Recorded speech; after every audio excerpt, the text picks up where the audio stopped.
هكذا خرجت وكانت نعم تبكي تحت ظل شجرة. عمد القوم فقطعوها لعنة الله عليهم. فخشي عليها أمير المؤمنين بنى لها بيت سمي بيت الأحزان، هدموه وحرقوه بعد ذلك. ومصيبته هنا اشتدت العلة على فاطمة عليها السلام آجركم الله.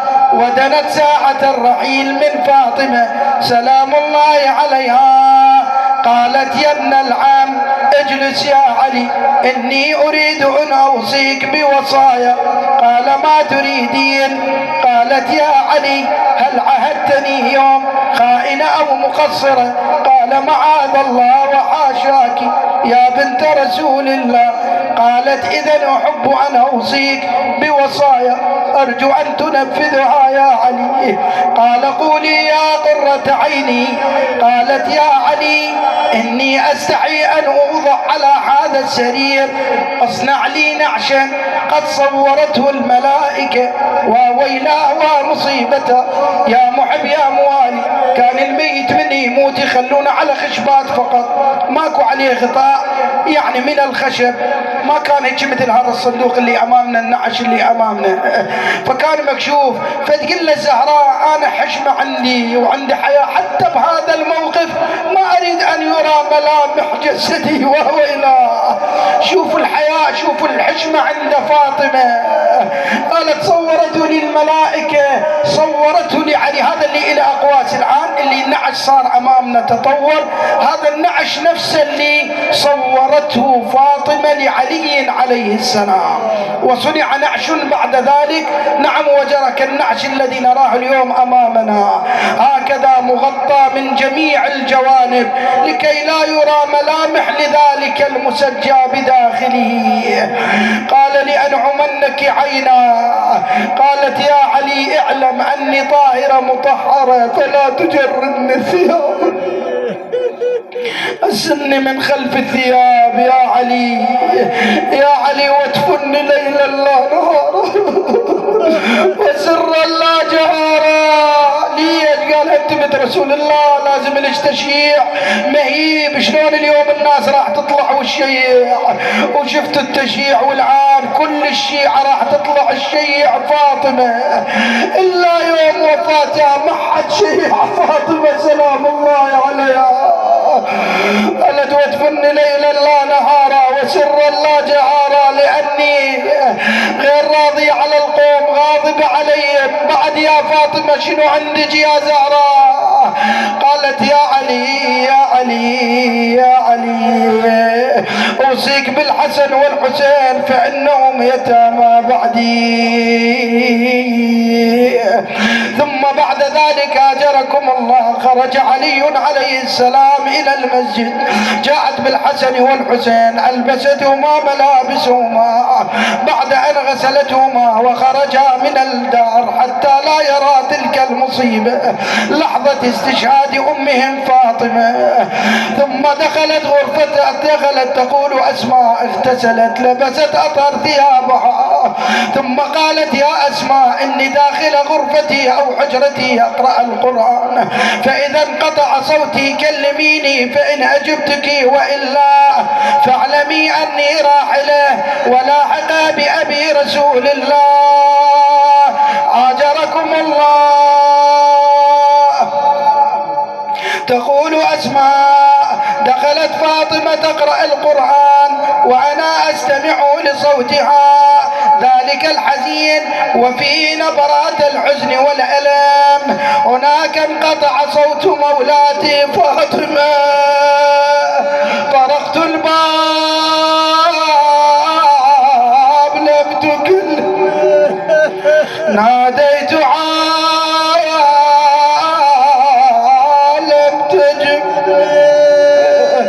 ما الذي جرى؟ تقول أسماء فتحت الباب وإذا فاطمة سلام الله عليها قد ألقت بنفسها على سريرها مغطاة بردائها آجركم الله. ماتت فاطمة وحيدة غريبة لم يحضرها لحظة انتقال روحها من الدنيا وويلا ومصيبتها بعد أن غمضت عينيها ومددت رجليها ويديها وفاضت روحها الطائرة يا سيدتا أيوا فاطمة ومظلومتا وليا قلب ذوب ويلي دمعي على الماتت وتصرخ يا ضلعي يا قلب ذوب ويلي دمعي على الماتت وتصرخ يا ضلعي يا فاطمة. عند ذلك جاء الحسن والحسين عليهما السلام ودخل الدار وقالوا يا أسماء أين أمنا فاطمة؟ قالت الآن التأمت جروحها وهدأت روحها وهي صادقة تعني بموتها. قالت سيداي دعاني أقدم لكم الطعام. قال يا أسماء اليوم ليس كحالتك وليس على وضعك. يا أسماء متى رأيتينا نأكل الطعام وليس معنا أمنا فاطمة؟ ألحى عليها دخلا على حجرتها. نعم كشف الرداء عنها حسن عن يمينها حسين عن شمالها.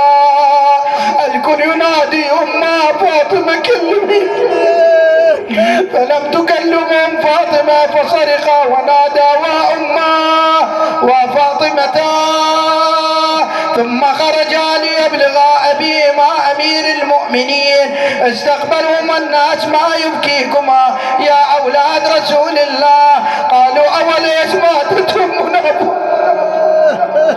فلما سمع أمير المؤمنين الخبر قام ووقع على وجهه 3 مرات وهو ينادي يا فاطمة بمن العزاء بعدك يا بنت رسول الله؟ رجع علي إلى الدار واجتمع القوم فقال لهم لقد أخر تشييع جثمان فاطمة عليه السلام. فظن القوم إلى يوم غد فتفرق القوم فخرج القوم وقام علي عليه السلام في ذلك الليل المظلم بتجهيز فاطمة حسب الوصية. يا محب يا موالي ما الذي جرى؟ مصيبة عظمى وضع علي فاطمة عليه السلام نعم على صخرة المغتسل وبينما هو يغسلها إذ ترك غسل فاطمة جلس واضعا رأسه بين ركبتيه وكان متغير الألوان. قالت اسمع سيدي علي أين صبرك؟ أنا متوصينا بالصبر مولاي وين صبرك يا علي؟ قال يا أسماء لا تلوميني. ليش يا علي ما ألومك؟ قال لقد عثرت يدي بضلع فاطمة المكسور وكانت تخفي عني طوال هذه الفترة ورأيت حمرة العين على وجهها. سعد الله قلبك يا علي. ضلع واحد يا علي وادحيلك يا علي ما قدرت. ضلع واحد يا علي وادحيلك شاب ضلوع حسين شو نسوي يا علي على الزهرة قلبك منفجيع والدموع دموع مليت الدميع يا علي وبكربلة مو بس ضليع اقصد كربلة وزينب تحكي لك. ايش تحكي لك؟ زين العابدين يحكي لك. ايش يحكي؟ هذه الرواية التي تنقل يقول كنت في خيمتي وعمتي تعللني تمرضني وانا اسمع اضلاع ابي الحسين وويلا تتكسر تحت حوافر وإماما وحسينا. ثم أكمل غسل فاطمة أراد أن يعقد رداء الكفن. صاح بني حسن زينب أم كلثوم هلموا وتزودوا من أمكم فاطمة، الوداع الوداع، الفراق الفراق. زينب وأم كلثوم عند رجليها، الحسن والحسين عند صدرها.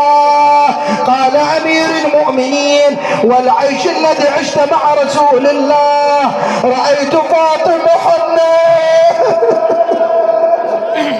وأنت وفتحت باعيها وضمت الحسن والحسين إلى صدرها، وسمعت هاتفا يقول: يا علي نحي الحسن والحسين عنهما فقد أبكيا ملائكة السماء.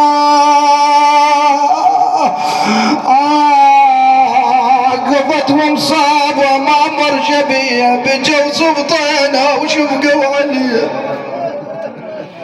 يا بحنة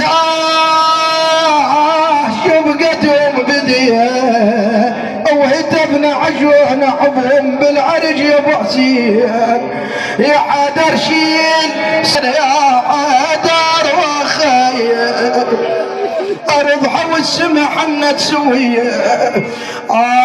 بويا بويا لما أخرجوا نعش فاطمة أبيات الدعاء وإذا بزينب عليه السلام خلف ذلك النعش تنادي: صحت بويا تبعت النعش واركض وراه وشلبت بذيال الخذا. بويا تبعت النعايش واركض وراه وشلبت بذيال الغذاء. بويا تبعت النعش والعين تدمع ورث الوالدة البشار. يا يمه بقينا من بعدك يتامى، يا يمه الدهر صوبنا سحامة، يا يمه الليل عقبك ما وشالت اريد ابكي على الربوات. الله يلعم شباب دير بالكم علمكم العدة ام هنياله. يمه اريد ابكي على الربوات وشالت بعيني ما بقدم يمه وشالت وين امي مشت عني يمه وشالت يا عقب البيت ظل مظليم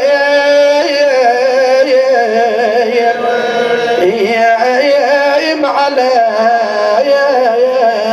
وبكسر ذاك الضلع رضت اضلعي.